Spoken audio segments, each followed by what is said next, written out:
Now, joining us via Zoom to discuss the ministerial list is Jide Ojo, a public affairs analyst, and also Diran Onifade, spokesman for the Labour Party Presidential Campaign Council. Thank you so much, gentlemen. Let me start with you, Mr. Jide Ojo. We have 4 ex-governors and just 4 women. States like Kano and Lagos are conspicuously missing.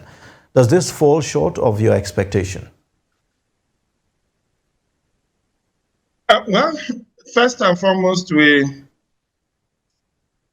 heaved a sigh of relief that after about 58 days, Asiwaju Bola Ahmed Tinubu has finally submitted a list of 28 nominees made up of 4 governors, former governors, 7 women, 2 serving members of the National Assembly, 1 from House of Reps and 1 from Senate. And of course, we know that the Section 42A of the altered 1999 Constitution has said that it needs to submit the list of nominees 60 days after inauguration. So he has only kept the law halfway, and one will hope maybe by tomorrow or at the very latest by Saturday, the remainder of the list will be, because Section 147 sub 3 of the Constitution, 1999 Constitution, has said that there shall be at least 1 member of the cabinet from each of the 36 states and maybe FCT. So he has not fully complied with that provision, and neither has he fully complied with the provision that said within 60 days of inauguration, his nominees should be listed. However, I felt a bit disappointed that we have to wait this long for this partial list to be nominated, because this has given room to widespread fake news over the past 2 weeks. Almost every day, you have people speculating who is on the list, who is not on the list. In fact, many of the newspapers this morning said the list has been received by the president of the Senate as at yesterday night. Some said it has been with them since last weekend. But we saw Femi Gbajabiamila walking into the Senate chamber and handing over the list of 28 members to the president of the Senate, Godswill Akpabio. Now, it's a different thing when you now look at whether this list is made up of technocrats or politicians. And my answer to that is that one individual can wear several caps. You can be a technocrat and still be a politician. In fact, Section 147, subsection 5 of the Constitution of the Federal Republic of Nigeria made it mandatory for you to be a politician if you want to be a cabinet member. All right. Because it says that you have to satisfy condition that is similar to that an aspirant to House of Representatives. Okay, when you look at those conditions, you have to be sponsored by a political party and be a member of a party. Okay. Mr. Jide, 2 names as suspected by Nigerians have appeared in this list: the former governor of Kaduna State and the former governor of Rivers State, Nyesom Wike. Specifically for Governor of Nyesom Wike, who remains a card-carrying member of the PDP. At the end of the day, divided loyalty seemed to have paid off, isn't it? Of course, it has paid off, but it's not the first time this is happening. I recall that under Obasanjo, he did invite the former Alliance for Democracy chairman, Abdul Kadri, at that point in time, in 2003, I guess, to be a member of his cabinet. We have also seen Ume Ezeoke nominating someone to be in the cabinet of Obasanjo about that time in 2003. So it's not unusual to invite members of the opposition party to be member of a cabinet of the ruling party. They call it Government of National Unity. And as you have rightly pointed out, maybe disloyalty has paid off for Nyesom Wike, because he made it very clear that he wasn't going to campaign for Atiku Abubakar, which is the presidential candidate of his party. Okay. But it does happen, and for him, it has worked.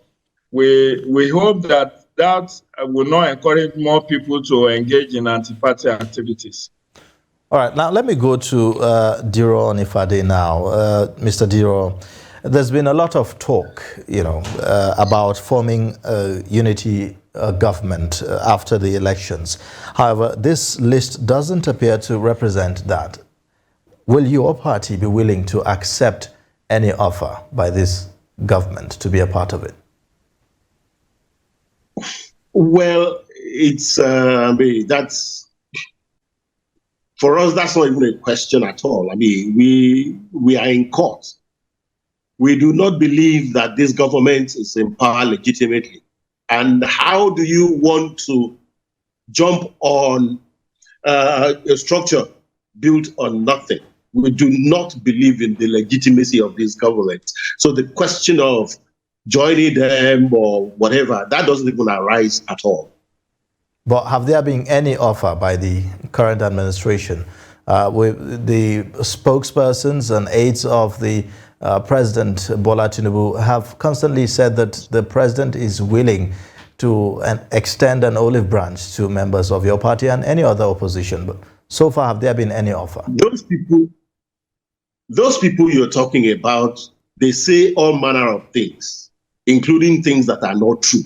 So don't take their word for it. If they have been saying this, they have been saying that, we hardly believe anything they say, because they say all kinds of things that end up not being true.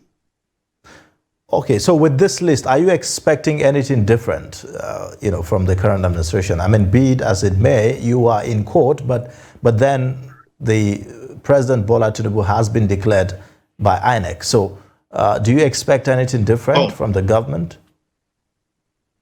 Well, look, oh God, when you look at this, I'm sorry, when you look at this list, the way that we are looking at it, it's already looking too large. We are talking of a dispensation where we need to cut the cost of governance. Looking at this now, you're already seeing two names occurring per state in some states, which is to say that we are expecting quite a large cabinet. Because if you have two names now, say from the North Central and maybe from the Northwest, it presupposes that there are still going to be additional names from other geopolitical zones. We are talking about a dispensation where we want to cut the cost of governance. Now you are going to have at least 42 cabinet members doing what?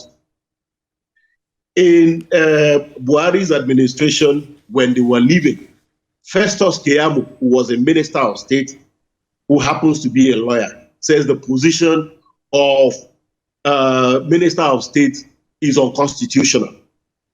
So how are they going to juggle the issue of constitutionality of minister of state if they have to now keep appointing multiple ministers from states, when actually they should find a creative means of cutting these things down? The people of Nigeria, they are bleeding. They are paying too much to maintain the federal government of Nigeria. Now you're looking at this.